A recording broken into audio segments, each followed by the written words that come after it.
Miércoles 6 de mayo. La lujuria. En algunas de las meditaciones anteriores hemos dicho que si hay algo de lo cual el corazón del hombre tiene verdaderamente sed, es de paz. Y recordábamos que el pecado original vino a romper ese estado de paz entre Dios y el hombre. Y entonces ese hombre que tiene sed de paz vive como anhelando encontrar esa fuente de paz. Decíamos entonces que San Agustín definía a la paz como tranquilidad en el orden. Y recordábamos entonces diciendo que, en pocas palabras, si una persona quiere tener paz en su corazón, en cuanto dependa de uno, debe poner orden.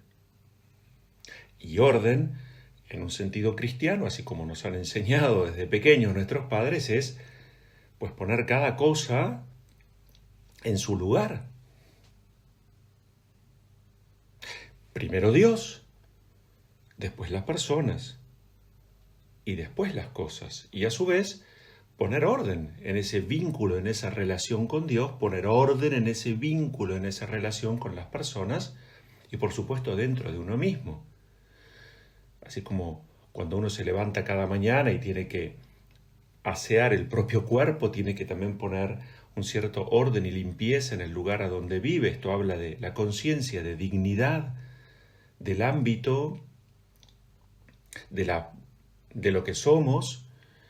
Esto también requiere poner cada cosa en su lugar. Y decíamos en su momento también que precisamente la palabra pecado, en su etimología primera, del hebreo jatá, quiere decir no dar en el blanco, errar el camino, ir en la dirección equivocada, confundir la meta. Y recordábamos entonces que el pecado produce una triple ruptura, con Dios, con los demás y con uno mismo. Al decir de San Ignacio de Loyola, el pecado siempre nos hace ir de peor y en bajando, y no de mejor y en subiendo. El pecado además nos deja solos, aislados, siempre insatisfechos. El pecado nos hunde en el desorden. Es desorden y desordena a uno mismo y a los demás. El pecado rompe ese plan, esos deseos de Dios en la propia vida. Entonces decíamos también en su momento que el poder detenernos y hacer una suerte de mirada cristiana, pedirle a Dios que nos preste su espíritu para que podamos reconocer la realidad de lo que somos sin mentirnos, sin escaparnos, sin entristecernos, supuesto que nos vamos a mirar con la compañía de nuestro buen Señor, ya que Dios tiene derecho a poner punto final en nuestra vida a aquello que tanto daño nos hace. El dejarnos reconciliar con Dios es, en algún sentido, y en un lenguaje bien contemporáneo, pero es dar vuelta a la página y volver a confiar en Dios. Si Dios nos da nuevas oportunidades, tenemos que confiar en Él. Recordaba ya por entonces el cardenal Pironio. Solo podemos dar pasos firmes en la vida cuando tenemos convicciones profundas. Decimos que la fe abre caminos en el camino. Entonces, como nuestro corazón tiene deseo de paz, como nuestro corazón busca felicidad, lo que anhela, lo que desea es el orden. Y el pecado es desorden. Por lo tanto, estas meditaciones que estamos haciendo, que pretenden ser pensar, poner un conjunto de pinceladas, ninguna reflexión pretende ni empezar ni terminar con el tema. Es la resonancia que en mí han tenido lecturas, reflexiones, meditaciones, el trabajo hecho por otros. Y entonces en este sentido decíamos que hay 7 así llamados como pecados que están en la cabeza, que es importante poder identificar, puesto que de ellos se desprende una enorme cantidad de pecados que nos hacen ir justamente barranca abajo. El pecado destruye la propia vida. El pecado nunca nos introduce en un camino de plenitud. El camino nos separa, nos fracciona. El pecado nos fracciona, nos separa, nos destruye, rompe. Y no a nosotros solos, porque vivimos junto a otros. Por eso el pecado que está presente en el propio corazón, en el caso de un vínculo matrimonial, rompe y destruye la vida matrimonial.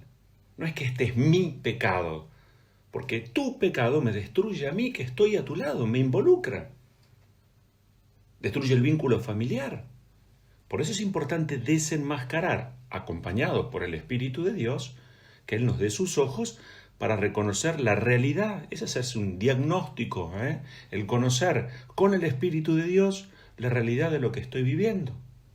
Entonces la lujuria, vamos a decirlo así, bien cortito, es la prostitución del amor. Es la extensión del sí mismo, sin límites. La palabra lujuria viene del latín luxuria, que quiere decir abundancia, exuberancia. Es el pecado producido por los pensamientos excesivos de naturaleza sexual o un deseo sexual desordenado e incontrolable. También podríamos decir que la lujuria está relacionada a los pensamientos posesivos sobre otra persona. Y cuando este tipo de obsesiones llega a un extremo patológico, además genera compulsiones sexuales, es de allí donde aparecen los abusos y las violaciones. La lujuria es la deshumanización del otro, es la cosificación del otro, es la búsqueda desordenada por satisfacer el placer sexual sin límites. Es una verdadera enfermedad del alma que se relaciona con los placeres corporales y en este sentido se opone a la virtud de la castidad, la cual regula el uso de la función sexual según la razón, conforme al plan de Dios. De esto se trata. La lujuria es egoísmo, es amor pervertido, que no busca el bien del otro, sino el de sí mismo. Es más, llega a subordinar al otro a sí mismo por propio placer. Por tanto, la lujuria afecta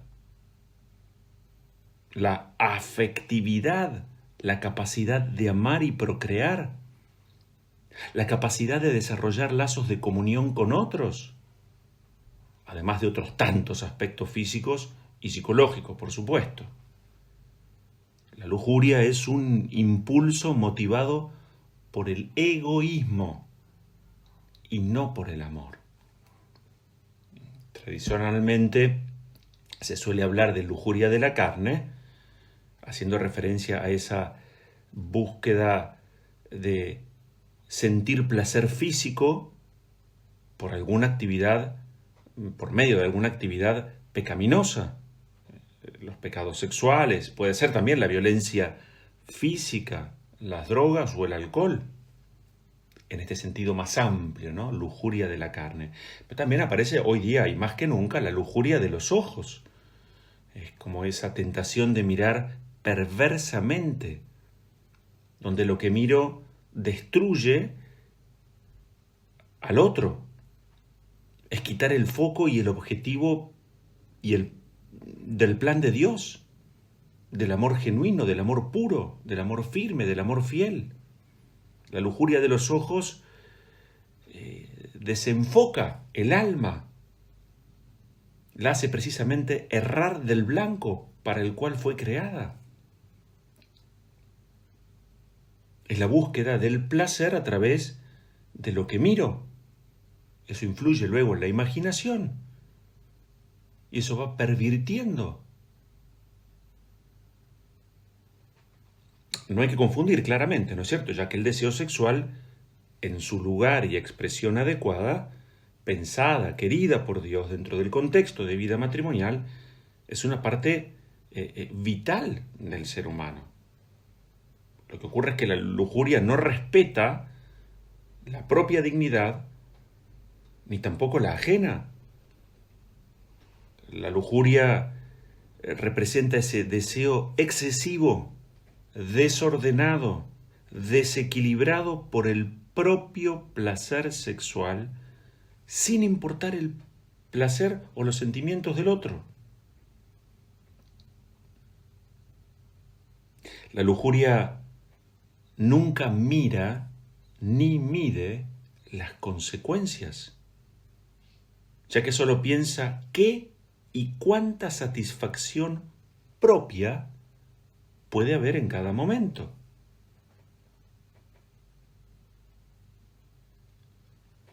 La lujuria, como todo pecado capital, siempre tiene consecuencias que destruyen lo propio y lo ajeno, a uno mismo y al prójimo. Superar la lujuria es una decisión personal, esto está claro. Entonces, caer en la cuenta de qué tipo de consecuencias tiene o puede tener este pecado, bueno, es parte de nuestro camino también de crecimiento, de madurez en la fe, del saber hacia dónde vamos. Lo he dicho en otras oportunidades, lo repito, ¿no? Está muy mal el condenar al prójimo diciendo sos, en este caso es una expresión más rara, ¿no? Lujurioso. No, puede ser que esta persona, puede ser que uno mismo tenga actitudes que se correspondan con el pecado de la lujuria. Y son sobre las cuales con mucha humildad, con la ayuda de Dios y del prójimo, hay que ponerse a trabajar.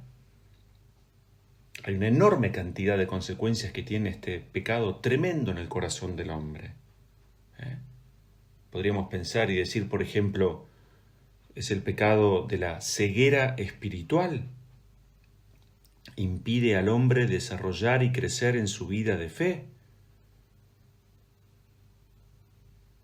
Podría ser también, por ejemplo, la precipitación, porque para la persona que vive tomada por la lujuria, ya nada tiene sentido, bueno, entonces me dejo llevar por impulsos, la inconsideración, la inconstancia. La persona no puede mantener un propósito firme. La lujuria lleva al aislamiento. Pensémoslo en tantos matrimonios, ¿no es cierto? Cómo empiezan a darse, a sucederse, a acontecer esa separación de alma, de cuerpo, que puede llegar a terminar, esta es otra consecuencia también de la lujuria, en el divorcio, en la separación.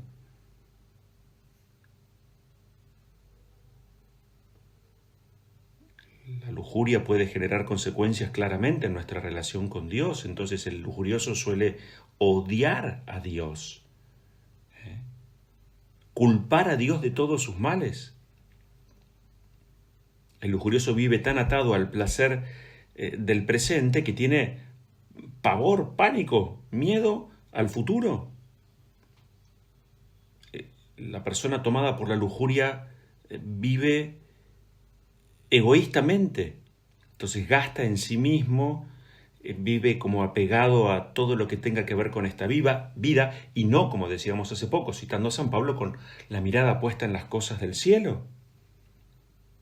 ¿Cuántas veces la consecuencia principal de esta vida lujuriosa termina engendrando vidas y matándolas a través del aborto, no respetando el plan de Dios? Ahí se ve claramente cómo el pecado hace ir de mal en peor. Por supuesto que la lujuria lleva a la mentira, al ocultamiento, a la falsedad.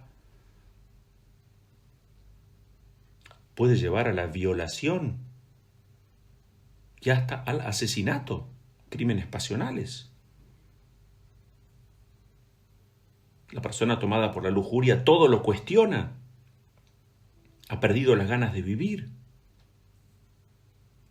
Terrible.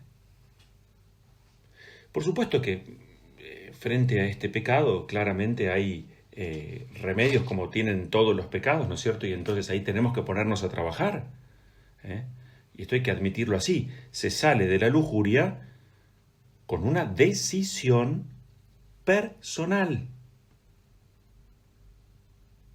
Y para esto es importante reconocer la razón principal que a una persona la lleva a estar tomada por este pecado o caer recurrentemente en este pecado. Pues un remedio, por supuesto, será, en el orden de la prevención, evitar las tentaciones. Y en este sentido, una puerta directa a caer en ese espíritu lujurioso es la pornografía. Lo decíamos antes, la lujuria de los ojos, que vacía el corazón, pervierte, rompe la imagen, falta el respeto hacia el otro. Hay que evitar la tentación de las malas compañías, esas así llamadas falsas amistades, los vínculos no sanos en el trabajo, en el vecindario, en el ámbito del deporte. Hay que evitar los ambientes peligrosos. A las personas que están envenenadas, che, te propongo esto, te llevo para allá, no te fijaste con esto, aquello. Por supuesto que para salir de la lujuria hay que fomentar el respeto propio y el respeto ajeno. Evitar los excesos con el alcohol y la comida. Lo hemos dicho tantas veces, hay una suerte de hermandad entre los pecados capitales. Unos llevan a otros, están conectados.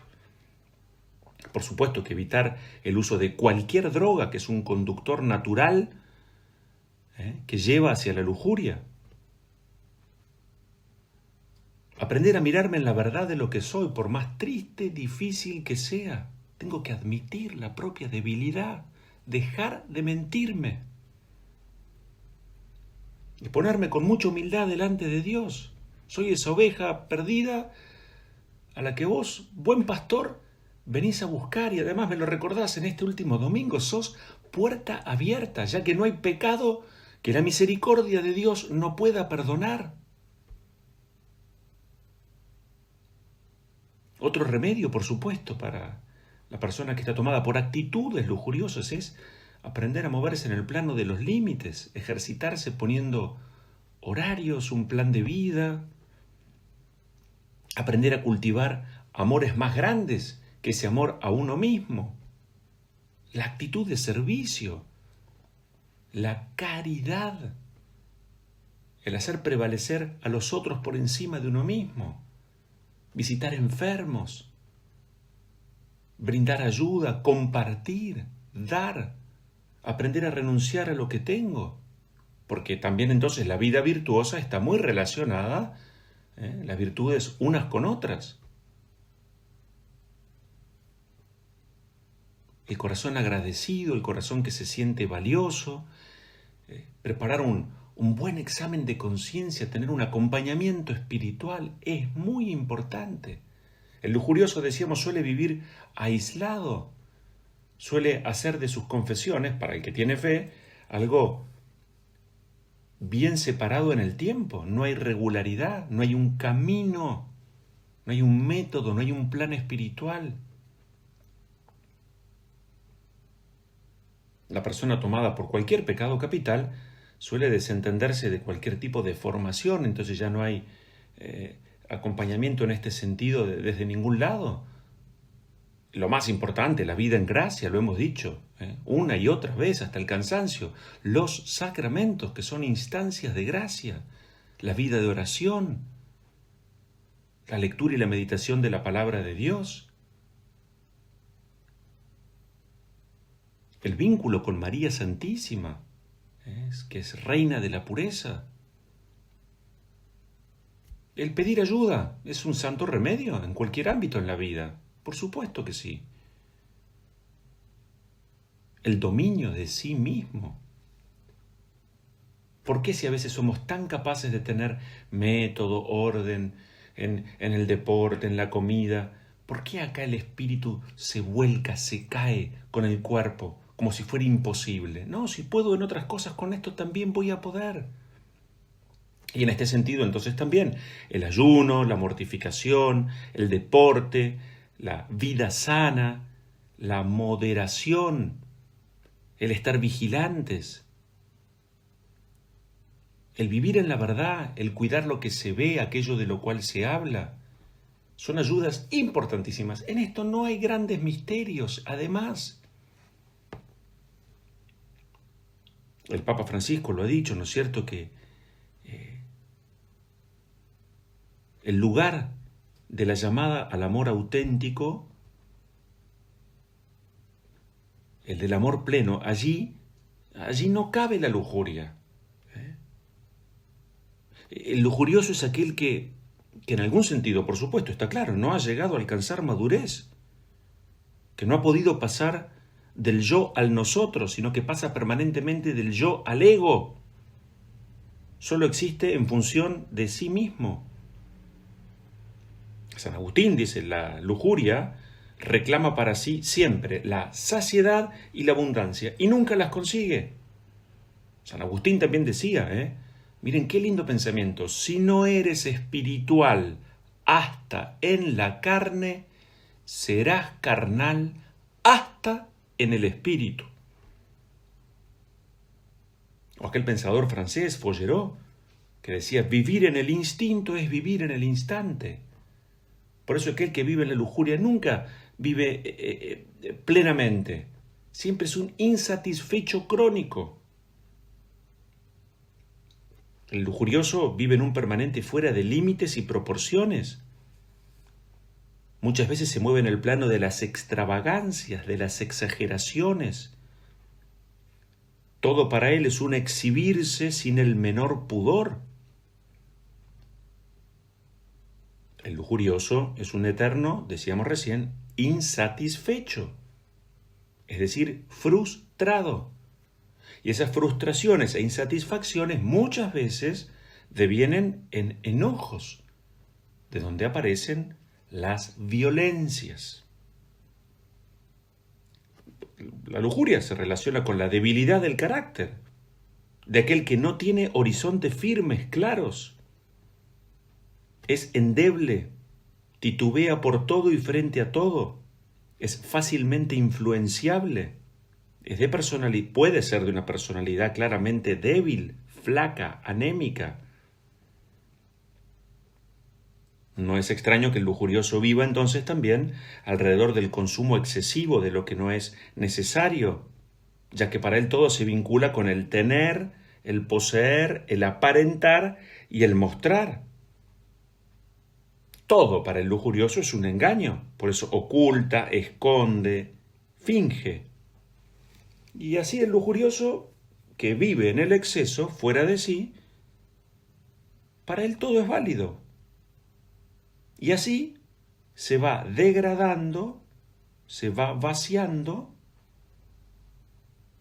y allí queda presa de la tristeza. Muchas veces la lujuria introduce a la persona en la barranca del aburrimiento y de la insatisfacción, y al revés. El lujurioso es aquel que vive en el descontento crónico. Está perdido, está desorientado. La lujuria consiste, en una cierta desviación del centro de la personalidad, del espíritu, a la carne. A veces puede ser que sus excesos puede ser que tengan como origen una conciencia intranquila o del deseo de escapar de su propia persona hacia otros. Otras veces puede ser que intente calmarse subordinando a otras personas a sí mismo, por eso también aparece un fuerte autoritarismo. Lujuria es aislamiento del sexo y del verdadero amor. Y vamos a decirlo así, no hay pasión que lleve más rápidamente a la esclavitud de la realidad circundante del propio pecado que la lujuria. Así como pocas cosas destruyen tanto el intelecto y la voluntad. La lujuria pervierte el entendimiento, debilita la prudencia, el sentido de los valores. Y así la voluntad está tan debilitada que pierde todo poder de decisión. Por eso el que vive en la lujuria es un inconstante, es un irreflexivo. Se dice así que la lujuria es el pecado de la animalidad egocéntrica. El punto es que se puede salir, y yo con esto quiero ir como cerrando, ¿no es cierto? Porque, insisto una vez más, que Dios tiene derecho a poner punto final en nuestra vida. Entonces, justamente hablamos del pecado para poder reconocerlo, identificarlo. Si sabemos que Jesús es buen pastor, Él nos viene a rescatar. Él es puerta abierta. Decimos así, soy lo que la misericordia de Dios y de los otros han ido haciendo de mí a lo largo de la vida. San Agustín, lo hemos citado también, él decía, ¿hasta cuándo seguiré diciendo mañana, mañana? ¿Por qué no ahora y aquí? Basta. O aquello de San Antonio, hoy empiezo mi conversión. Entonces, reconocer el pecado es tomarse en serio al enemigo. Y volver a tomar conciencia que el pecado es siempre un descuido del proyecto de Dios sobre mí. Tomar conciencia de aquello de San Pablo, me amó y se entregó por mí. O aquello del Salmo, Señor, yo reconozco mi culpa, tengo siempre presente mi pecado. Hay que querer romper definitivamente con el pecado, que no reine más el pecado en nuestro cuerpo mortal. Sentirnos amados por Dios. Él nos puede restaurar. Si en este tiempo pascual creemos que Cristo vive y sale a nuestro encuentro y nos ofrece paz y abre las puertas para la alegría, es porque nos perdona. Entonces, ánimo a ponerse de pie, a querer vivir en la verdad, a pedir ayuda con mucha humildad. Vamos a pedir a Dios, el que nos muestra con claridad lo que no nos hace bien, lo que desordena nuestra vida, lo que nos deja insatisfechos, el Señor también nos muestra, muy por sobre todo esto, lo que nos da, Él que nos da la verdadera alegría, la vida en abundancia. Y está en Él, en nuestro Dios Padre y en el Espíritu que nos ha sido dado. Nos bendice Dios, Él que es Padre, Hijo y Espíritu Santo. Amén.